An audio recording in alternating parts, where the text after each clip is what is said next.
and welcome to the program, everyone. I'm Teniola Shobowale. The United Nations Special Envoy to Burundi, Michael Kafando, has urged the government and opposition parties to come together to end the country's lingering political crisis.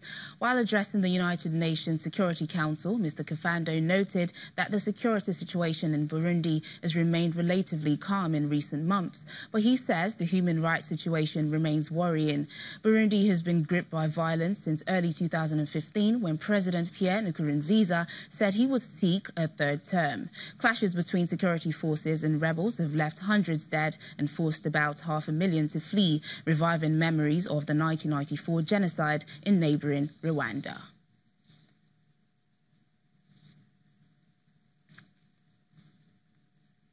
The UK has announced that it will give £50 million in aid money to help stop female genital mutilation in Africa.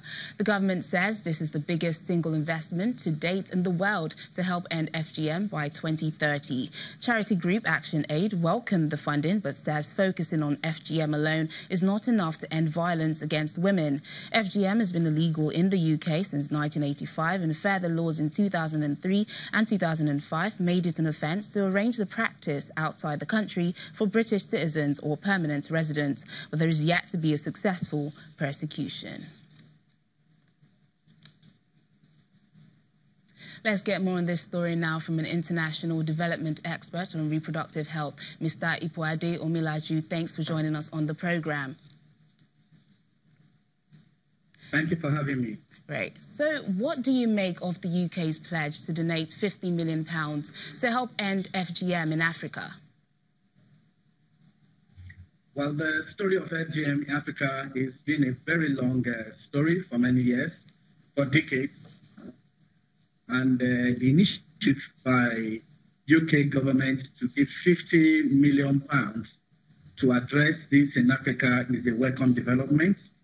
And for instance, in a place like Sudan, where we have 87% prevalence, and that will be enjoying about 15 million of this fund, is a welcome development. And I think to a large extent, this will help in curbing some of these fundamental human rights of women and girls that are being violated to be addressed.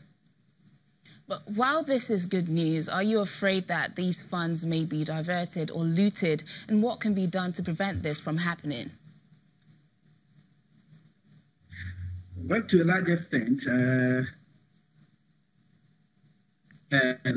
subscribes to it.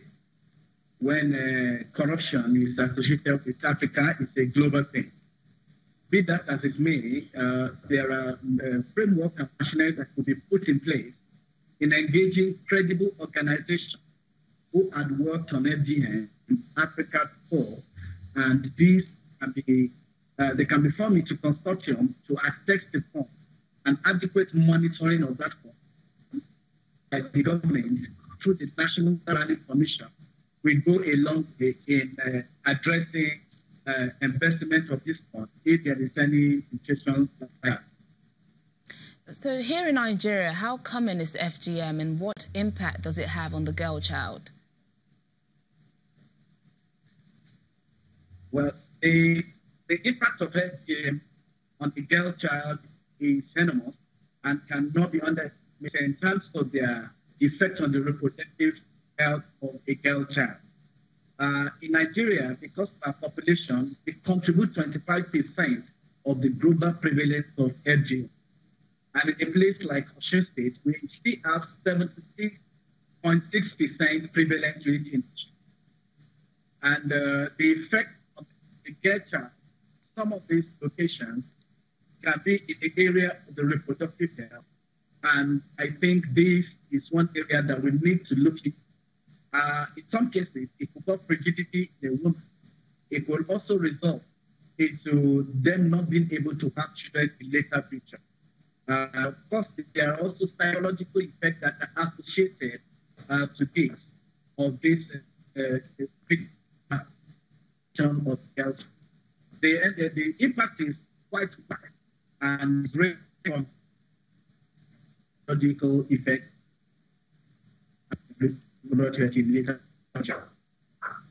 But I believe we have some laws here in Nigeria against FGM, but how effective are they in fighting it? Seems that we've lost Mr. Ipuade Omilaju, but thanks for giving us insight on that story anyway. Moving on now, over 1,000 women from 15 African countries have gathered in Johannesburg, South Africa, for the first African Women Dialogue Conference, which aims to improve the status of the women in the continent. Organisers of the event say the dialogue, launched under the theme Strengthening the African Women Within the Fourth Industrial Revolution Towards a New and Value-Based Ecosystem, will give women an opportunity to meet and connect in trying to find solutions to the problem they face in their day-to-day living. It's the inaugural African Women in Dialogue Conference, and the organisers say it's to contribute towards attaining united voices on continental issues impeding women's development. The main purpose really is to get African women to convene themselves, to come together, and African women from all walks of life, and engage and dialogue about issues that affect them as African women, ensuring that they place themselves in the center of Africa's development. The topics range from personal interests, challenges and opportunities within the context of the Fourth Industrial Revolution. So for me, it's a really eye-opening experience to understand the challenges that women are going through and what we can do as women in the world across Africa to help other women. And through all of this, I realize that even us, when we think that we have a lot of problems, we suffer, we are ill, we are faced with many challenges in life, a lot of women in Africa are faring very badly. The participants also raised the mindset factor.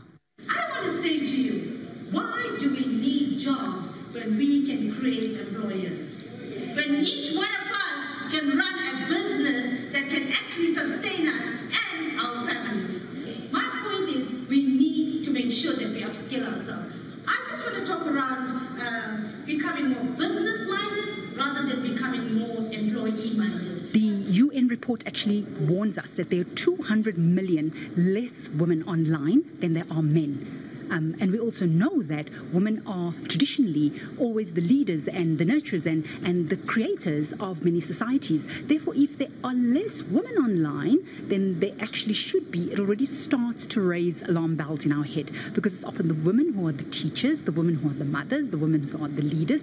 So if they're not online, then it's going to be very difficult for us to comprehend. The African Women in Dialogue Conference comes to an end this Friday, and the call is for more collective action to effect change regarding the development and empowerment of women, a change that will only turn back to be a positive for the development of nations. From Johannesburg, South Africa, Betty Dibia, Channels Television News.